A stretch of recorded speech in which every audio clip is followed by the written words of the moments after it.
Hi friends, ಎಲ್ರಿಗೂ ನಮಸ್ಕಾರ. ಇವತ್ತಿನ ವಿಡಿಯೋದಲ್ಲಿ ಅತಿ ಬೇಗನೆ ಮಾಡಬಹುದಾದ ಬ್ರೇಕ್ಫಾಸ್ಟ್ ರೆಸಿಪಿ ಇದು. ಕಡಲೆಬೇಳೆ ಚಟ್ನಿ ಜೊತೆ ರವೆ ದೋಸೆ. ಅದು ಯಾವ ರೀತಿ ಮಾಡೋದು ಅಂತ ನೋಡೋಣ.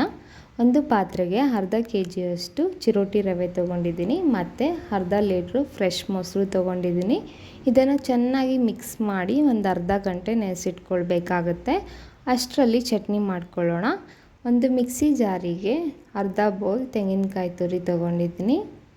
ಕಡಲೆಬೇಳೆ ಚಟ್ನಿ ಆಗಿರೋದ್ರಿಂದ ಒಂದು 4 ಟೇಬಲ್ ಸ್ಪೂನಷ್ಟು ಹುರಿದ ಕಡಲೆಬೇಳೆನ ಹಾಕ್ಕೊಳ್ಬೇಕಾಗತ್ತೆ. ಸ್ವಲ್ಪ ಕೊತ್ತಂಬರಿ ಸೊಪ್ಪು, ಹುರಿದ 8 ಹಸಿಮೆಣಸಿನ್ಕಾಯಿ ಮತ್ತು ಕರಿಬೇವು, ಖಾರ ನೋಡ್ಕೊಂಡು ಹಾಕ್ಕೊಳ್ಳಿ.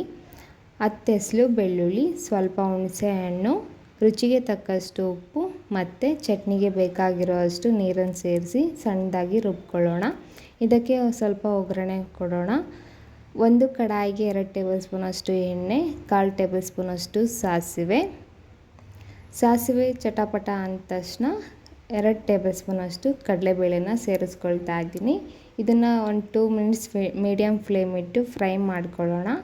ಮತ್ತು ಸಣ್ಣದಾಗಿ ಹೆಚ್ಚಿರುವ ಕೊತ್ತಂಬರಿ ಸೊಪ್ಪು ಮತ್ತು ಕರಿಬೇವಿನ ಸೊಪ್ಪನ್ನ ಹಾಕ್ಕೊಳ್ತಾ ಇದ್ದೀನಿ. ಇದು ಫ್ರೈ ಆದ ನಂತರ ಒಂದು ದೊಡ್ಡ ಸೈಜ್ ಈರುಳ್ಳಿನ ಸಣ್ಣದಾಗಿ ಹೆಚ್ಕೊಂಡು ಸೇರಿಸ್ಕೊಳ್ತಾ ಇದ್ದೀನಿ. ಇದನ್ನು ಕೂಡ ಈರುಳ್ಳಿ ಸ್ವಲ್ಪ ಸಾಫ್ಟ್ ಆಗೋ ತನಕ ಫ್ರೈ ಮಾಡ್ಕೊಳ್ಳೋಣ. ಈರುಳ್ಳಿ ಎಲ್ಲ ಸಾಫ್ಟ್ ಆದಮೇಲೆ ನಾವು ರುಬ್ಬಿರೋ ಅಂತಹ ಚಟ್ನಿನ ಇದಕ್ಕೆ ಸೇರಿಸ್ಕೊಳ್ತಾ ಇದ್ದೀನಿ. ಚಟ್ನಿನ ಹಾಕ್ಕೊಂಡು ಒಂದು ನಿಮಿಷ ಫ್ರೈ ಮಾಡಿಕೊಂಡ್ರೆ ಸಾಕಾಗುತ್ತೆ. ಕಡಲೆಬೇಳೆ ಚಟ್ನಿ ರೆಡಿಯಾಗಿದೆ.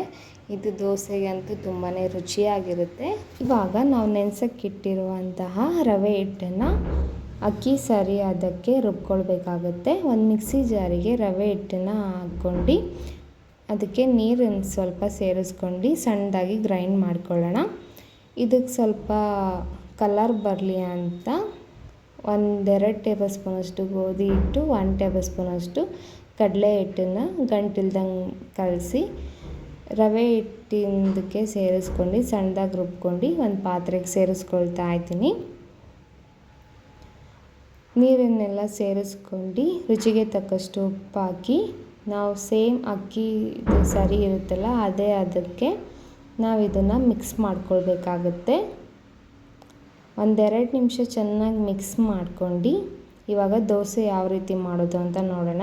ಒಂದು ಕೌಲಿಗೆ 1/4 ಟೇಬಲ್ ಸ್ಪೂನಷ್ಟು ಎಣ್ಣೆ ಹಾಕಿ ಒಂದು ಈರುಳ್ಳಿಯಿಂದ ಸುತ್ತ ಎಣ್ಣೆನ ಸ್ಪ್ರೆಡ್ ಮಾಡ್ಕೊಳ್ತಾ ಇದ್ದೀನಿ.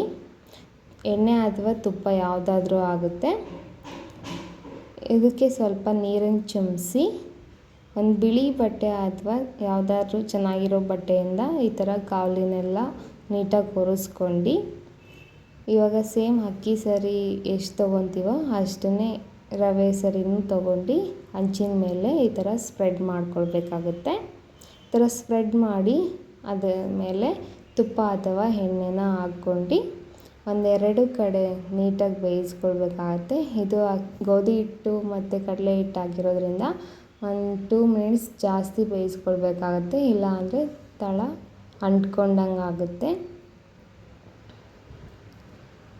ನಾವು ಕ್ರಿಸ್ಪಿ ಬೇಕು ಅಂದರೆ ರವೆ ಸರಿನ ಸ್ವಲ್ಪ ಹಾಕ್ಕೊಂಡು ಸುತ್ತ ಈ ಥರ ಸ್ಪ್ರೆಡ್ ಮಾಡಿದ್ರೆ ಅದು ಕ್ರಿಸ್ಪಿ ಥರ ಬರುತ್ತೆ. ಈ ಥರ ಹಾಕ್ಕೊಂಡು ಅದ್ರ ಮೇಲೆ ಎಣ್ಣೆ ಹಾಕ್ಕೊಳ್ತಾ ಇದ್ದೀನಿ ಮತ್ತು 2 ಕಡೆಯೂ ಕೂಡ ಬೇಯಿಸ್ಕೊಳ್ತಾ ಇದ್ದೀನಿ. 2 ಕಡೆ ಬೇಯಿಸ್ಕೊಂಡು ಬಿಸಿ ಬಿಸಿ ಇದ್ದಾಗಲೇ ತಿಂದರೆ ತುಂಬ ರುಚಿಯಾಗಿರುತ್ತೆ. ಕಡಲೆಬೇಳೆ ಚಟ್ನಿ ಜೊತೆ ಅಂತೂ ಚೆನ್ನಾಗಿರುತ್ತೆ. ನೀವು ಒಮ್ಮೆ ಟ್ರೈ ಮಾಡಿ ಹೇಗಿತ್ತು ಅಂತ ನನಗೆ ಕಮೆಂಟ್ಸ್ ಮಾಡಿ. ಇನ್ನೂ ಯಾರ್ಯಾರು ನನ್ನ ಚಾನಲ್ನ ಸಬ್ಸ್ಕ್ರೈಬ್ ಮಾಡಿಲ್ಲ ಪ್ಲೀಸ್ ಲೈಕ್ ಮಾಡಿ, ಶೇರ್ ಮಾಡಿ.